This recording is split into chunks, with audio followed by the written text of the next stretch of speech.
நம்ம தோட்டத்தில் இருக்கிற ஒரு 50 வருட பழமையான தென்னை மரத்திலிருந்து நல்ல திரண்ட காய்கள் வந்து ஒரு 20 எண்ணிக்கையில் முளைக்க போட்டிருந்தேன். 2 வருடங்களுக்கு முன்னர் முளைக்க போட்டது. ஒரு 5 கன்றுகள் நடாமையே நிழலில் இருந்தது.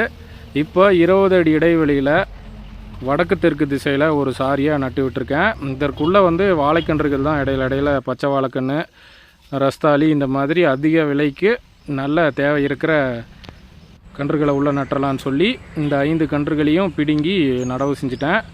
நடும்பொழுது தான் இந்த காணொலியை பதிவு பண்ணேன். நம்ம இது வந்து கொஞ்சம் களிமண் கலந்த மண் தான், அதனால் கொஞ்சம் மேம்போக்காகவே நடுறேன். கிட்டத்தட்ட ஒரு 1.5 அடி ஆழத்துக்கு தான் நடுறேன். ஏன்னா மழை காலத்தில் ஏரி நிரம்பிடுச்சு அப்படின்னா இந்த இடத்துலலாம் தண்ணீர் ஊற்று எடுக்கும். அப்போ ரொம்ப ஆழமாக நட்டோன்னா கண்டிப்பாக கன்று வந்து பட்டு போயிடும். அதனால தான் நான் ஓரளவுக்கு மேடாக வைக்கிறேன். இதுவே மணற்பாங்கான இடம் அப்படின்னா, செம்மண் பூமி கொஞ்சம் மேட்டாங்காடாக இருக்குதுன்னா இன்னும் 3 அடி ஆழத்தில் தான் வைப்பாங்க பொதுவாக. இதற்கு வந்து செம்மண்ணும் இருந்துச்சு, அதனால் அதை வீண் பண்ண வேண்டான்னு மரத்தை சுற்றி நல்லா இலகுவாக கொட்டி விட்டு 20 அடி இடைவெளியில் 5 கன்றுகள் நட்டிருக்கேன். கண்டிப்பாக நல்லாவே வளர்ந்து வந்துடும் இது.